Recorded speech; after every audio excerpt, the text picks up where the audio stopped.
myself learning from people who live by listening instead of controlling. Today, I'm not just a traveler. I'm a student of the Hadzabe, one of the last true hunter-gatherer communities on earth. In hunting, they use bows and arrows to hunt wild animals such as the baboons. They eat everything of what they hunt. Did you know that they do not farm? They do not keep livestock. They own only what they can carry. I came here to see how they survive. What I did not expect was I'll end up questioning how we live. For 12 hours, I left the modern civilization behind so that I could get to know the Hadzabe people and observe their culture and their way of living, as well as being part of them. Hi, my name is Pemia, and welcome to Pemia Voyages and Lifestyle. On this channel, I share travel stories and lived experiences from Tanzania and from Norway, where I currently stay. These journeys are not just about places, but about people, culture, and ways of life that deserve to be understood with respect. Just a disclaimer. All footage showing people in this video was taken and posted with their permission. And please note that I had to make a censored video to post here on YouTube. So on this video, I practically removed all the sensitive parts that I encountered during the 12 hours I was together with the Hadzabe people. Today's journey takes us to the Lake Eyasi Basin in northern Tanzania, where I spent time with the Hadzabe people. I will share how they hunt, how they gather food, how they live, and what it felt like to step into a rhythm of life guided by nature instead of clothes. Most of all, I will share what this experience quietly taught me. The journey began with a long drive from Arusha, along a rough gravel road that reminded me how far removed this place is from modern existence. When we finally arrived, the land felt open, calm, and unchanged. The Hadzabe are among the oldest lineage of modern humans. Genetic studies suggest that they have lived around Lake Eyasi for tens of thousands of years. The Hadzabe are nomadics, which practically means that they are not settled in one place. They move with seasons, guided by water, animals, and the availability of food. During the rainy season, they often take shelter in caves.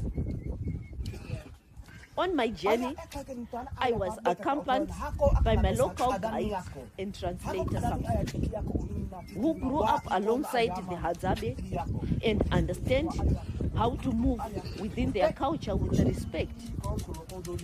I was also joined by my cameraman and my other Tanzanian guide.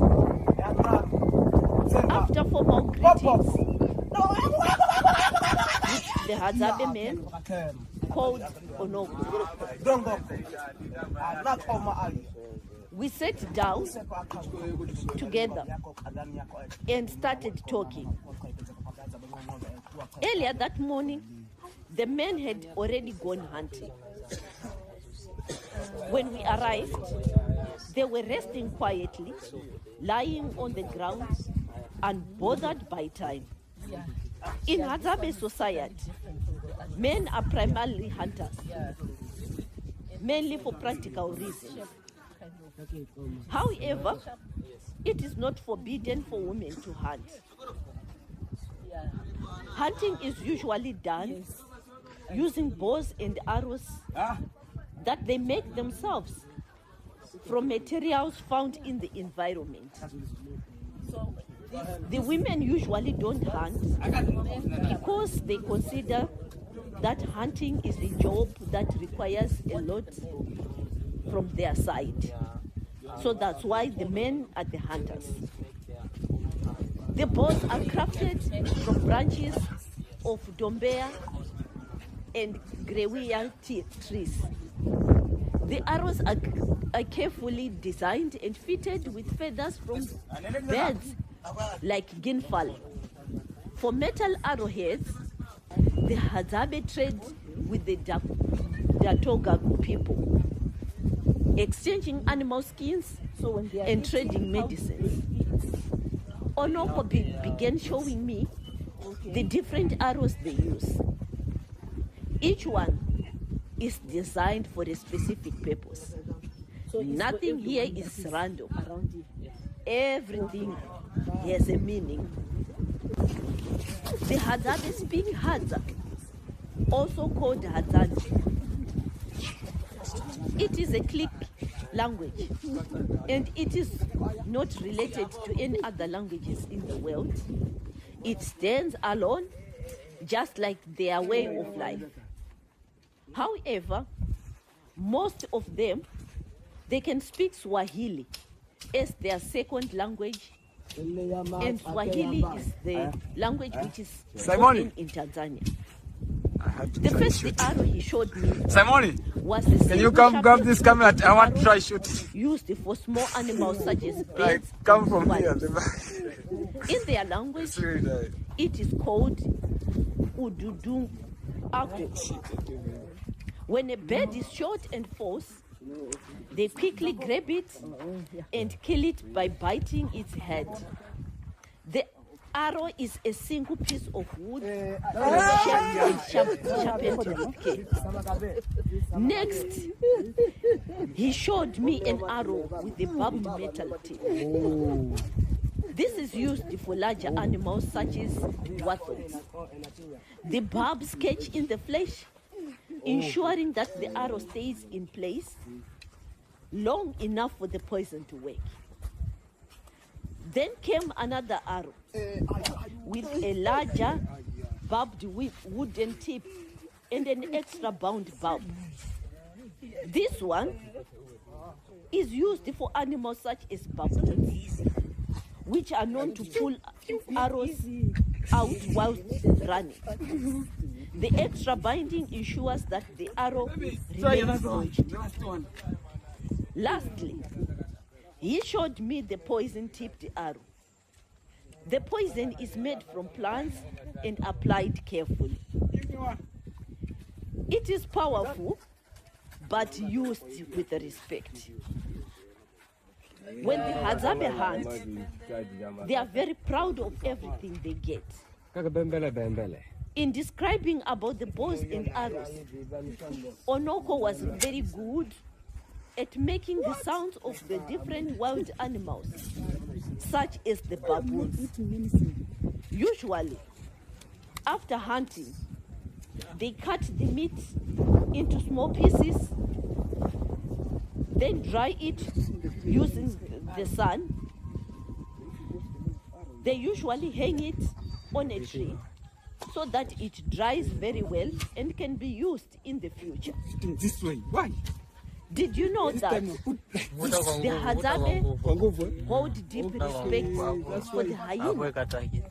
They believe that the hyena is one of them. This belief reflects how close they see themselves as part of nature, not above it. Although the Hadzabe are known for hunting, about 60 to 70% of their diet comes from gathering also. They rely heavily on tubers, berries, and honey. One of the most fascinating relationships they have is with the honey guide bird, The bed leads them to beehives hidden deep in That the style is a long one. After collecting the honey, the Hadzabe leaves behind wasps and larvae for the bird.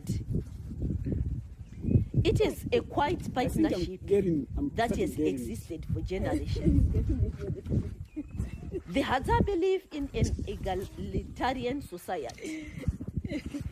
Here, there is no chief. They also don't have a hierarchy. They have no ownership of land. Food is shared equally, and meals are eaten together. No one is above one another. When it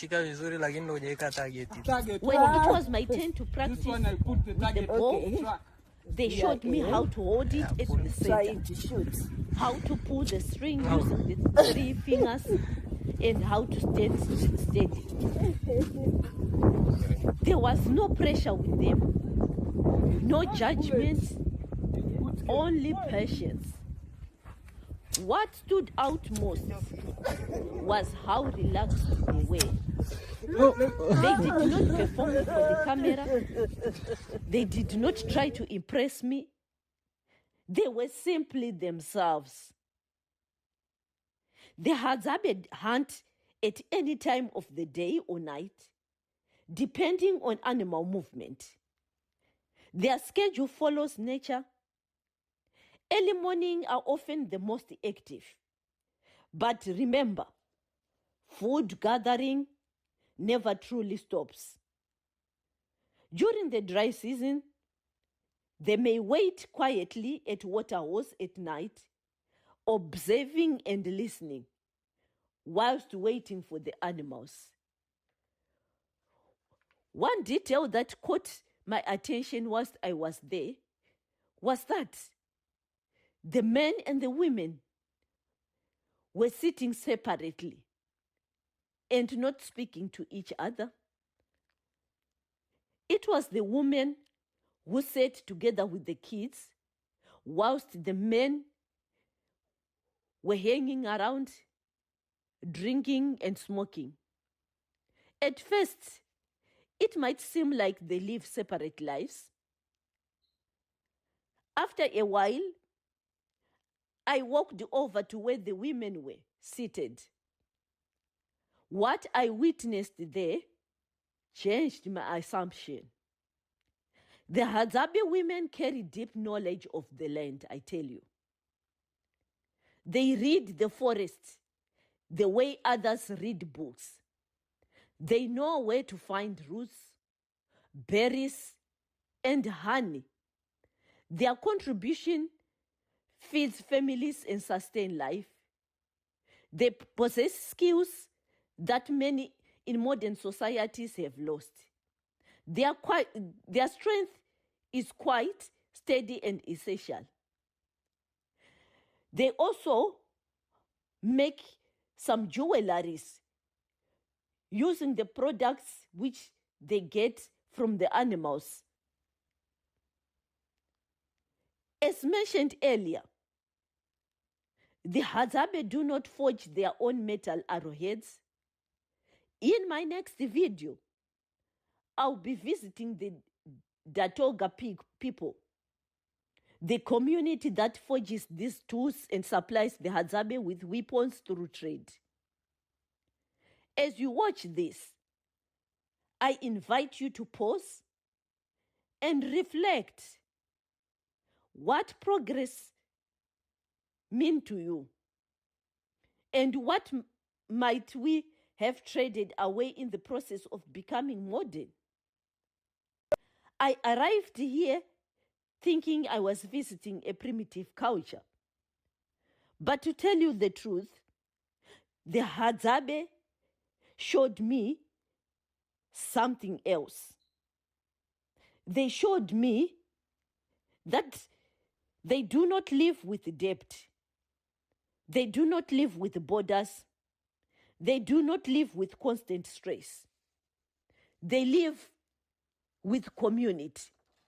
They live with the land, and they live with enough.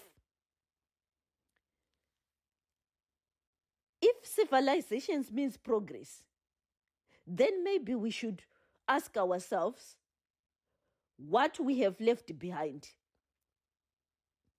My day in the bush did not just teach me how people hunt. It taught me how people live. If this journey gave you something to think about, I invite you to stay connected. Don't forget to subscribe to Premier Voyages and Lifestyle for more grounded travel stories from Tanzania and beyond. Share your thoughts in the comments and join me in learning from the world, one place at a time. Thank you for being here. Don't forget to like and share my video if you think that this content is the kind of content you would like the others to also see.